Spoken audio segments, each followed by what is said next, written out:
Hello, fellow Lanatics, you little fuckers. What do we call ourselves, by the way? Like, I'm on several Lana fan pages, and there always seems to be some confusion as to what to call ourselves at. I wish Lana would just tell us what we are, because we don't seem to know. And I'm kind of partial to Lanatics because I kind of feel like I invented it. Because seriously, when I first started following Lana fan pages, I was not seeing anyone call themselves a Lanatic, and then I started saying that we're Lanatics, and then not till then did I see people actually start to use the term. So did I invent it?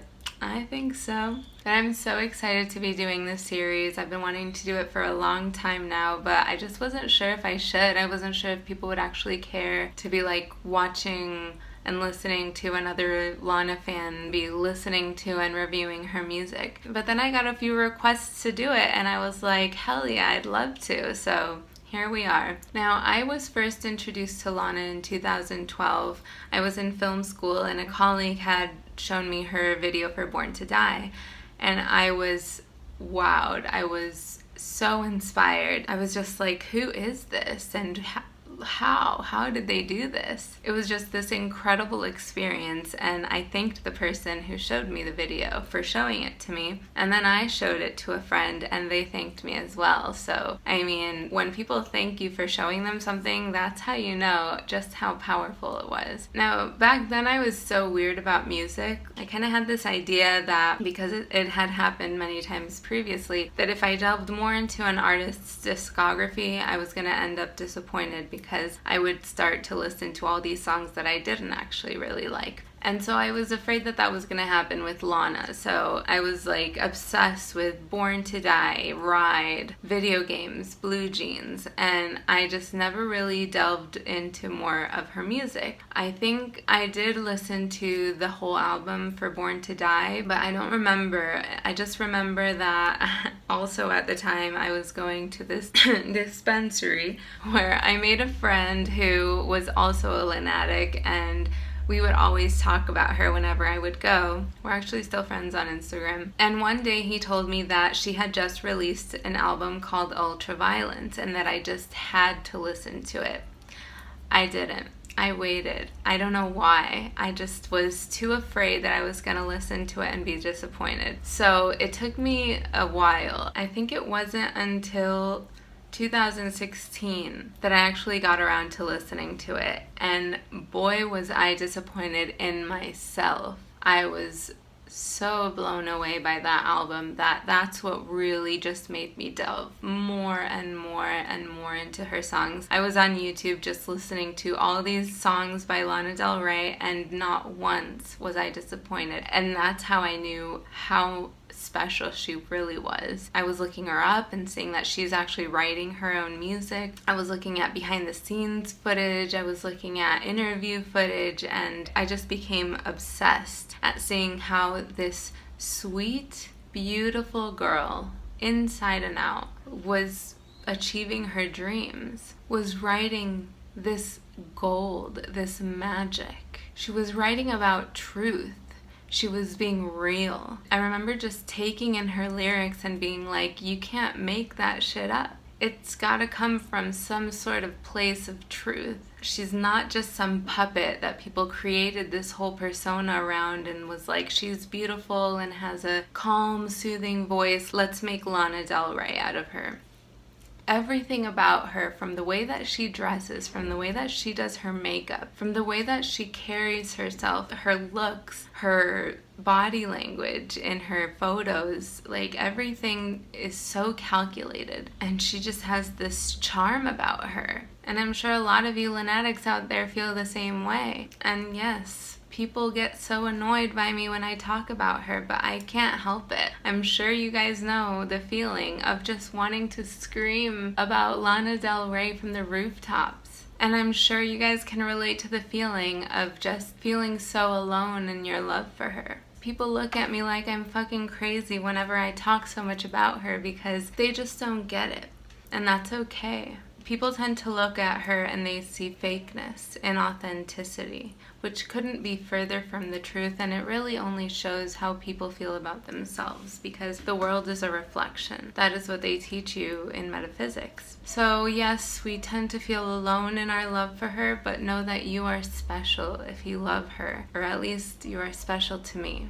Luckily, I have met a few other lunatics, but nobody that's super close to me who I can really talk about her with all the time. So that's another reason why I'm so excited to be doing this, because it's something that's in me that if I don't talk about it, I'm gonna explode. It's just something that I have to talk about because there's so much to learn from her.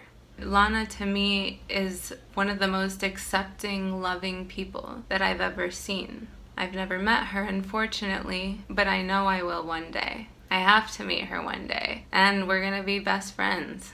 I think something that really connects me to Lana is her spirituality. The fact that, she studied metaphysics really shows in her lyrics and her personality. I mean, again, she's so accepting. So a lot of the things that make her so controversial is her ability to look past certain stigmas and accept people despite of their flaws, which I talk about in my very first video posted on this channel, where I talk about the whole controversy behind her Instagram post where she got torn to shreds for no reason. Now, I don't claim to know everything that there is to know about her, as far as what's out there for the public to know, but I do feel that I am very knowledgeable about her, and there's also so many rumors surrounding her that I really try to make sure that any facts I know about her I've gotten from a good source or seen her actually say in a video, like an interview or like a behind the scenes, like with fans kind of thing. And so I hope you learn a thing or two, but I might have failed to really get the whole picture at some points, and you probably know something that I don't know. So if you guys have something to add, or if there's something to correct, please do in the comments section. This is definitely open for discussion, and this is so that we can all share our love for her and our knowledge about her. But if you are gonna share something or correct something, please add a good source so that we can see some solid proof.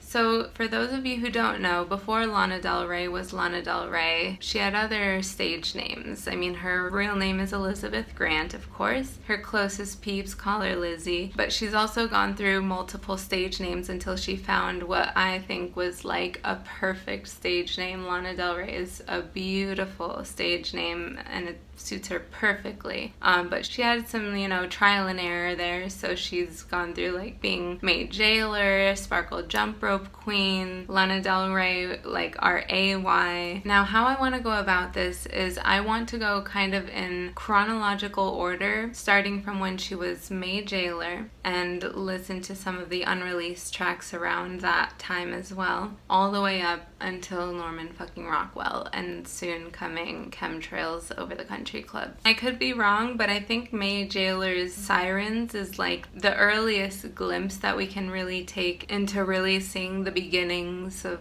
the formation of Lana Del Rey. Okay, I've talked enough. Let's get right into the music. So honey, put on heart-shaped sunglasses because we're about to take a ride down Lana Del Rey lane. I'm not gonna actually wear these.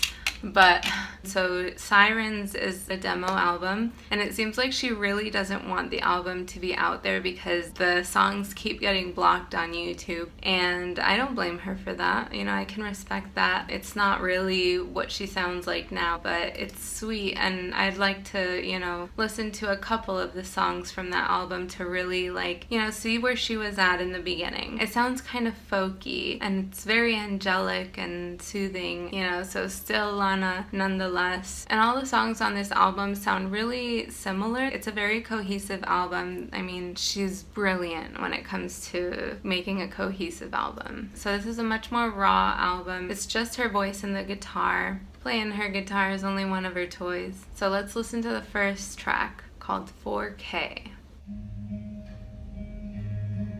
As we drive by Sunday night, most of us were in bed alright. I turned down the light and heard the sirens interrupt the silence.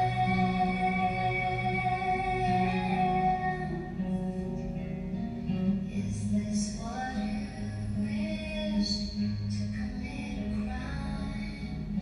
Is this what you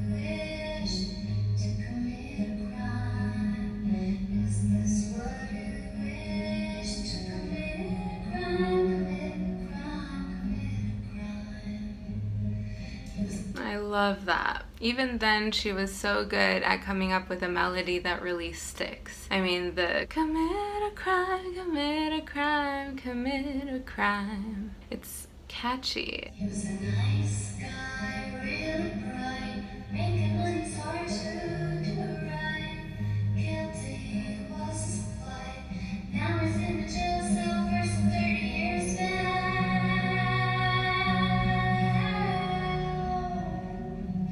Is this what you wish to be serving time? Is this what you wish to be serving time, serving time, serving time?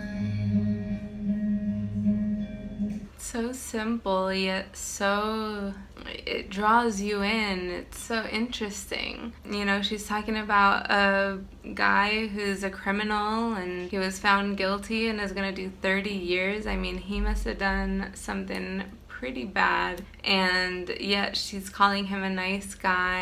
And you know, making money is hard to do right. Maybe it was probably something drug related, and that's not really something that she considers, you know, a reason to call someone bad or turn away from someone. You know, the pros outweigh the cons for her. That tends to always be the case because she's so accepting and loving. And I love that she's asking the question, you know, she's not saying you wished for this, you asked for this, you know. She's asking, is this what you wish? It makes you think.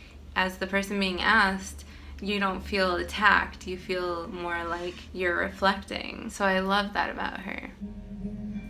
He's a friend of mine. I think about him as he does time. Mrs. White Wine. Funny how I feel for you, even though it's not me.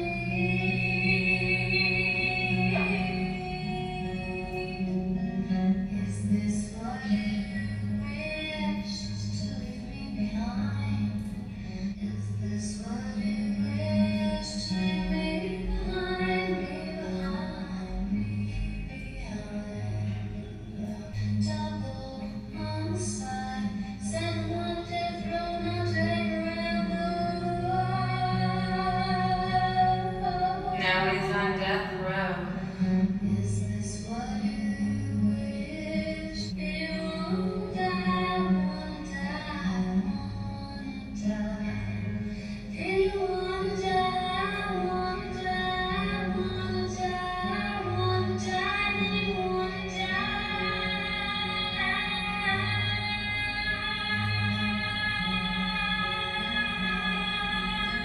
She's seeking to understand. That's what it is. She's not seeking to shame or to blame. She's seeking to understand. And that's what I love about her, is that she really tries to put herself in other people's shoes. I mean, she's shamed when it's been, you know, they were asking for it, like, you know, with Azalea Banks or Kanye West or Trump. You know, she's had stuff to say that I think needed to be said for sure. But in general, she sees the beauty in people and seeks to understand, so that's what I really love about her. Now, another track from the album that I really like is called Bad Disease.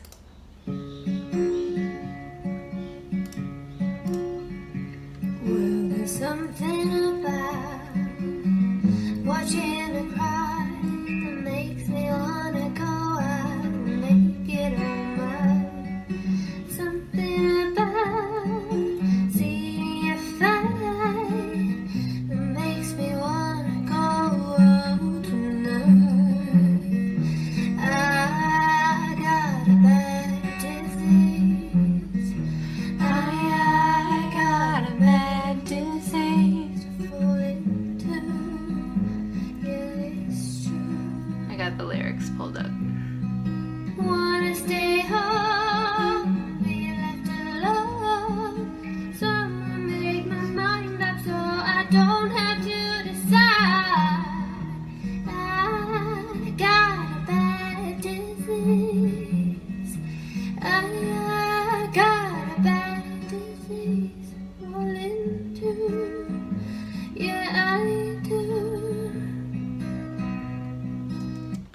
So yeah, that's another really sweet one and catchy one. I don't want this video to be too long because, you know, it's not a reaction video. I have a lot that I need to get to, but I just wanted to show you guys a little from her Sirens album for those who haven't heard it, just to start off, you know, with really seeing where she started. Now I want to get to some unreleased tracks that are some of her earliest songs recorded that we are so lucky to have had leaked. And it seems Fordham Road is one of the earliest tracks that was recorded in 2005. It's very similar to the Sirens tracks and makes sense because it was recorded the same year, the demo.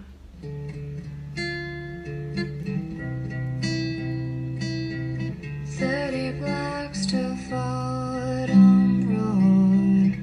I know I shouldn't do ways I could. The Stone Mary in the garden, she let me know she watching. I better walk away.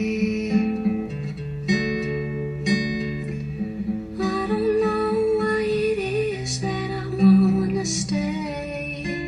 I don't know what it is that makes me feel this way, but I'm not gonna do what I hear me say. That's probably the catchiest part of the song. I'm just gonna walk, I'm gonna walk away in the wind, and I like up a coffee, and I keep on walking in the daytime, and in my eyes it's always nighttime, and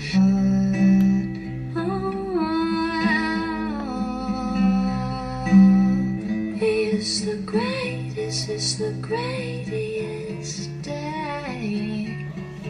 I'm just gonna walk, I'm gonna walk away. So it's unclear what she's actually referring to with the lyrics.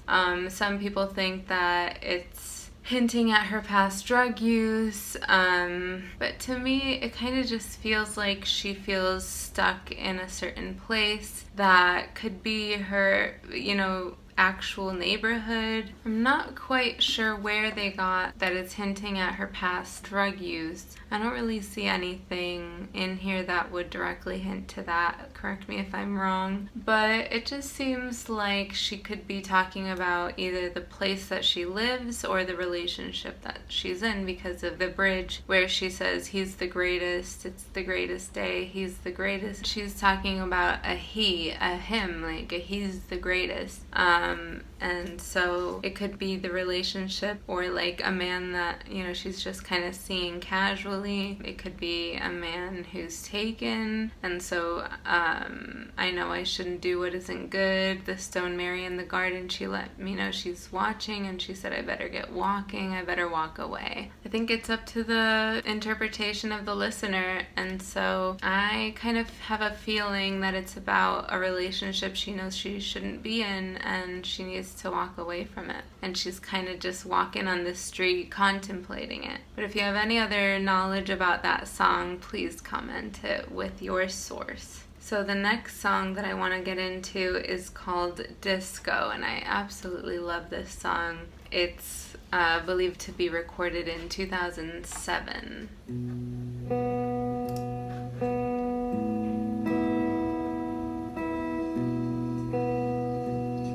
I love that she takes her time with the intros.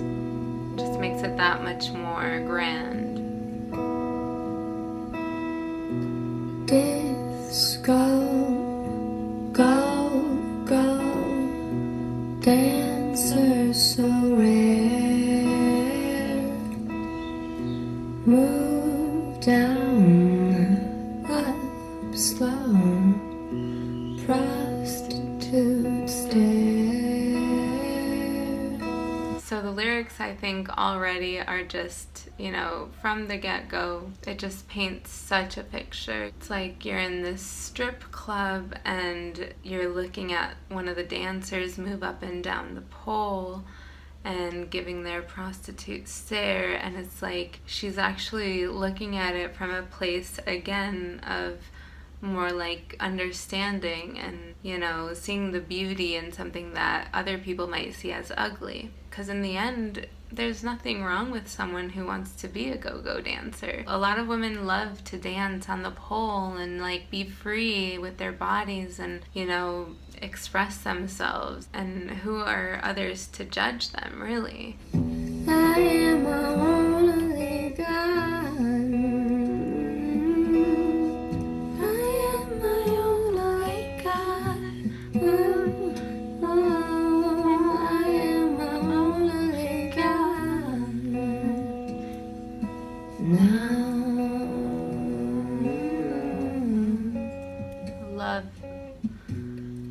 So an alternate title for this song is My Only God, which I also love because we all are our only God. Like, we are in control of what we believe and what we do. And so we should really only be paying attention to our own, feelings. And right and wrong is subjective. And so we should only care about what we think, not about what anyone else thinks. Black eyes, short dress. Let's break it down. I love how she uses her voice in that, like, dragging out the word, like she's just feeling it. And that's something that distinguishes her too, is that she is so one with her emotions, and so it carries through in her singing. It's like she's really allowing you to feel what she's feeling. You shoot and I pose, Polaroid frown. I'll do what you like. I won't make a sound. I am my only God. I am my only God. Just sit and I'll sing. I'll be your queen. You know how I like that celebrity type. Now, when she's talking about that celebrity type, I imagine her talking about a guy who's just so cool, so popular, and confident, and likable. I am my only God. I am my only God. I love that song. Because we are the masters of our own fate and the captains of our own souls. We are our only God. And that is not saying that you are putting yourself on this pedestal and saying that you're better than everyone else. No, it just means that you are in control of yourself. Love yourself, respect yourself, and listen to yourself. Pay attention to your feelings. Be independent. Now, the next song is called Get Drunk. Also from 2007.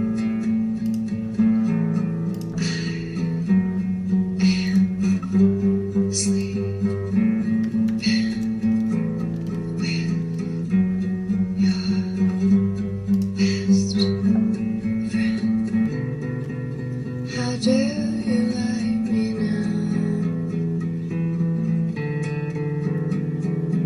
I am sleeping.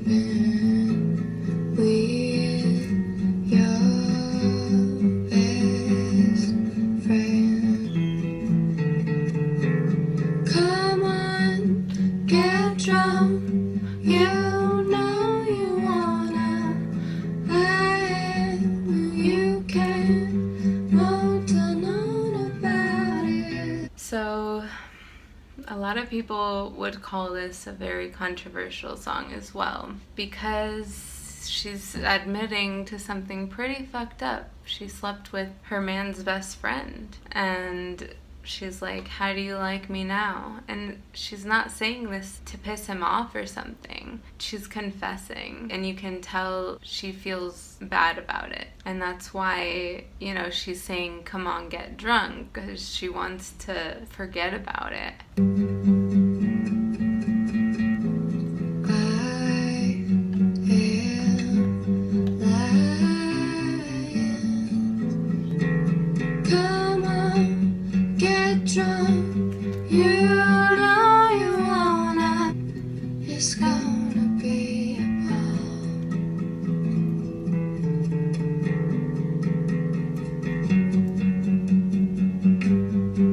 Speeding up a bit. Cigarettes, Robitussin, will I ever get to heaven? Come on, get drunk. You know you wanna get drunk, get drunk.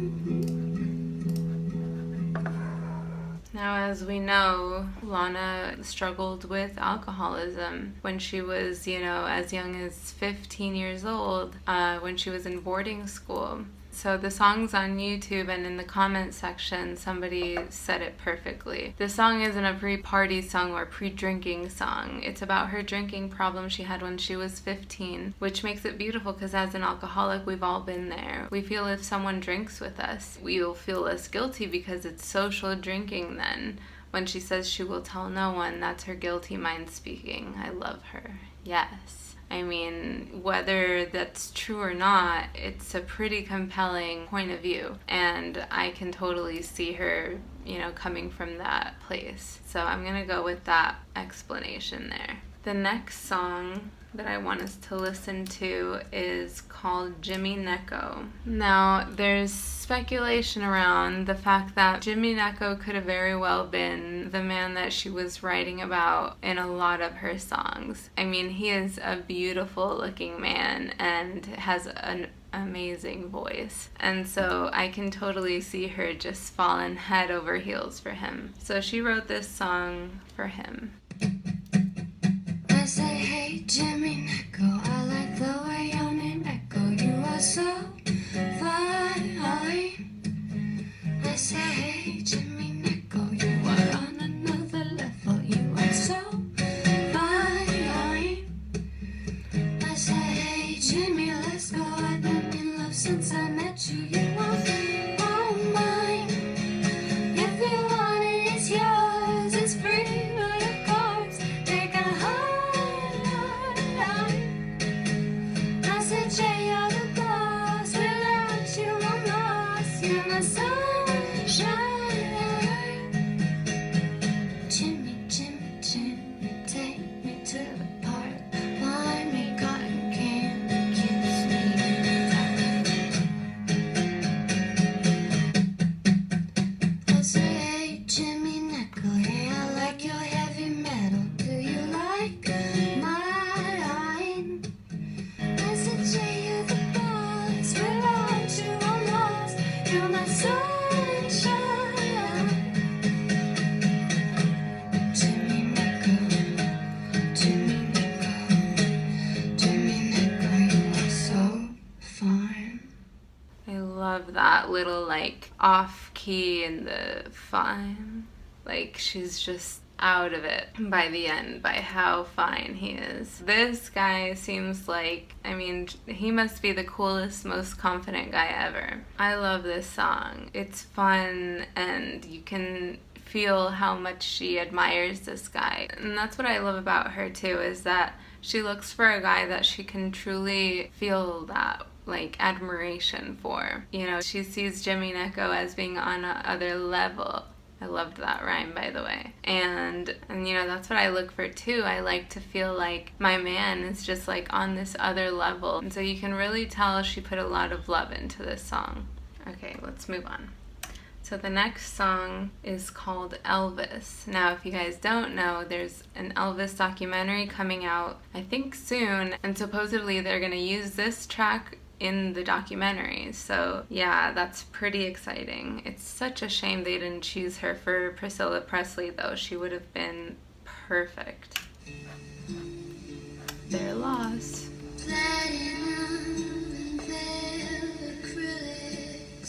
Baby's breath and Elvis lyrics on the copper bar. Hope is very far. Elvis, where are you when I need you most?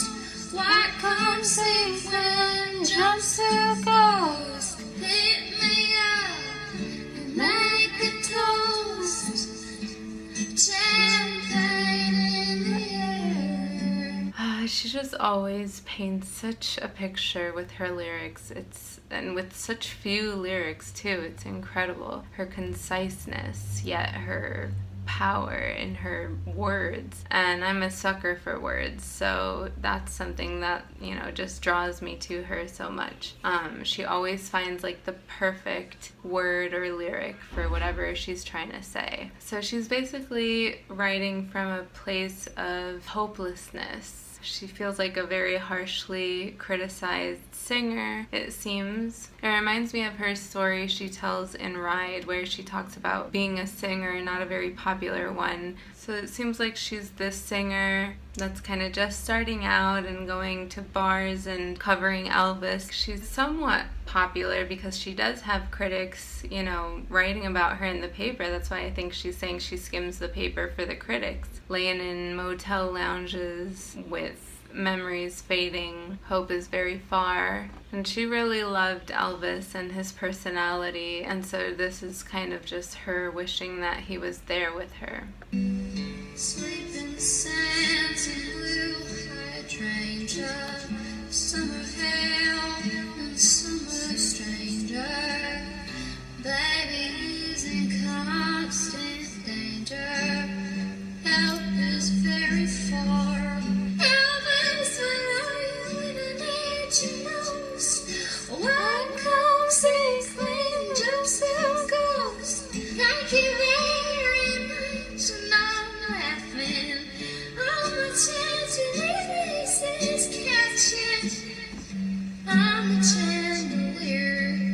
Pick me up and make a toast. Tipping back his head, relaxing.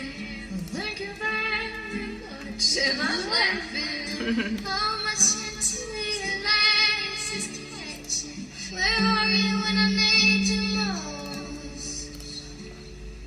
It's not super clear to me exactly what's going on, but it seems like she's living a life of being in bars and singing, and she's thinking about Elvis. I love that she really puts like emphasis on the final letters that end with an R, like chandelier and champagne in the air. It just makes it all that much more memorable. Like, she knows how to make a song stick. It's crazy. So that song came out in 2008. Now the next song is a really fun one that I do listen to on the regular, called Boarding School, and it came out in 2009.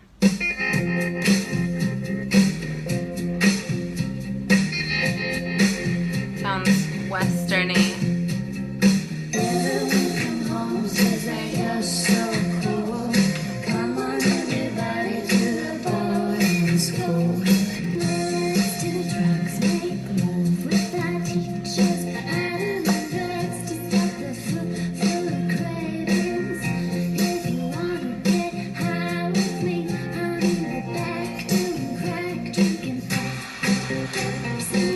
Okay, so it's not the most mature song. Like, there's a lot of, you know, controversy in this too, where she's talking about let's do drugs, make love with our teachers. Had to do drugs to stop the food cravings. She's definitely not afraid of getting controversial with her songs, as we all know. You know, this is a reality for a lot of people. This is what she actually went through, I'm positive, and that was just her life at the time. Doesn't make her a bad person. I mean, she's very different now. She obviously has matured a lot since then. But this is how I'm sure a lot of people have felt in their lives.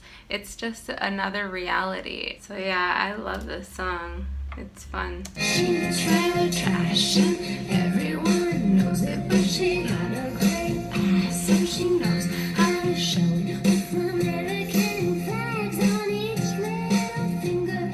You're crashing in the street while I'm Blowing up as a singer. but you can't in the language I'm doing it. Get down like you do to touch it. Yeah, she gets wild in this song, and I love it. I'm here for it. She is so free. She doesn't care about what anyone's gonna think or say. She's just being her, and that's as real as it gets. So the fact that people call her inauthentic is baffling to me, but they just don't know any better. I think of her like Phoebe Buffay from Friends. If you haven't seen it, I mean, there's an episode where she goes to an elementary school because she's dating an elementary school teacher, and he asks her to sing some like farm animal songs and stuff, and she just says the reality of it. You know, the farmer hits the cow on the head and grinds him up, and that's how we get hamburgers. And the kids are like horrified, but at the same time they love that she's speaking the truth. And then eventually she and the guy break up, but when she's singing at the coffee house again, all the kids from that class come in looking for her because they want to hear the lady that sings about the truth. And that's how I see Lana. She sings about the truth. That is just simply who she is. So I love how free she sounds in this song and how much fun she's having.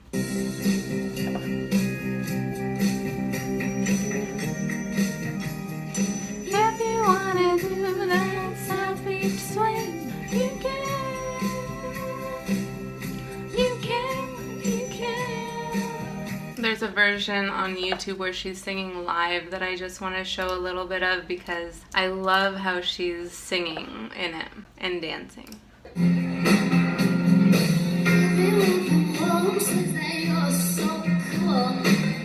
love that. I love how she's singing, "You're so cool."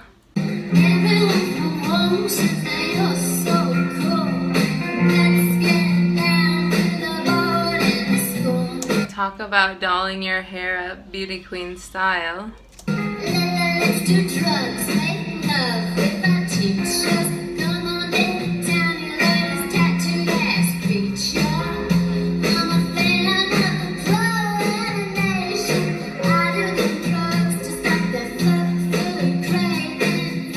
If you wanna get high with me, I do. the back doing crack, drinking Pepsi. Everyone from home says that you're so cool. Come on, everybody, go to boarding school. So I just wanted to show a little bit of that because I just think it's so fun. She's like, you can tell she's a bit nervous, you know, turning her back at times, but she's at the same time having fun with the band and, you know, playing with the way she's singing the song. You're so cool. I'm telling you, she just loves the cool guys. Who doesn't? And to me, I mean, she knows what's cool. To me, she's like the queen of coolness. And so I really like that one. I don't really care like that she's singing about doing crack and stuff. I just think it's such a fun song. Now the last song that I want to share on this video is called Heavy Hitter, and this came out also in 2009.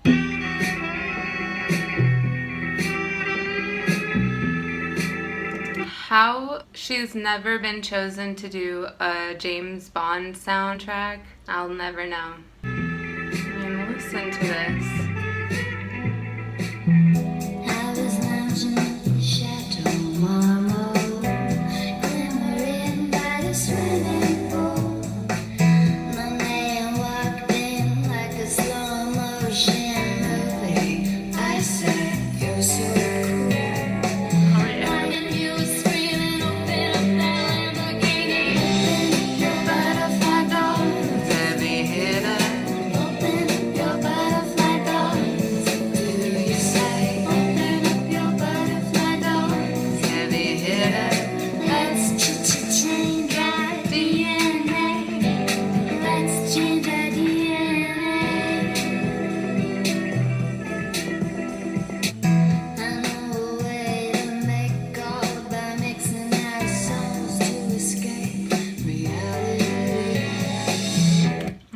What a way to describe getting intimate with someone. I know a way to make gold by mixing our souls to escape reality.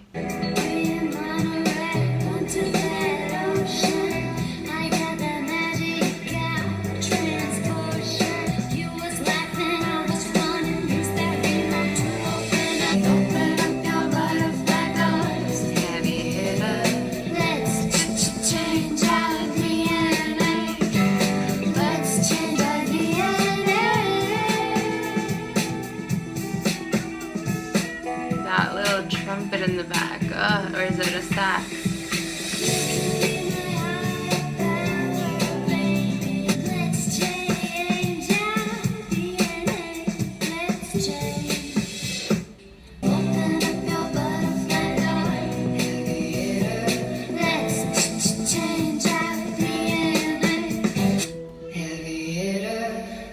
I mean, she has always had such poetry in her lyrics. I mean, she is just incredibly smart. I'm sure she's an avid reader. She has such knowledge of the history of music. I mean, as we know from Brooklyn Baby, her jazz collection's fucking rare. She just knows, like, all about the jazz world. And to me, it's like she just knows so much about all the genres of music, and that's why she's been able to take, you know, sounds from each of the genres and mix them into one really interesting and unique sound. And with that voice and the fact that she's like one with her emotions, I mean, that's how we get so hypnotized by her. Her mind is that incredible. She's got the whole package, man. So apparently this beat is by Blockhead, and he was very dissatisfied with how it came out, but I freaking loved it. I mean, it's different, it lures you in, it's nostalgic as always with her songs. I mean, she just can't do a misstep in my eyes. Everything she does is amazing. So that's as far as I'll go with this video. I think it's gonna be long enough. And I think this was a good setup to really see how we got to the Lana Del Rey we have today. She was, you know, a force from the get-go. So I hope you found this interesting. If you have anything more to add to what I've said, please comment below. And if you have, you know, a hardcore fact that you want to share, please make sure you source it so we can see that it is actually true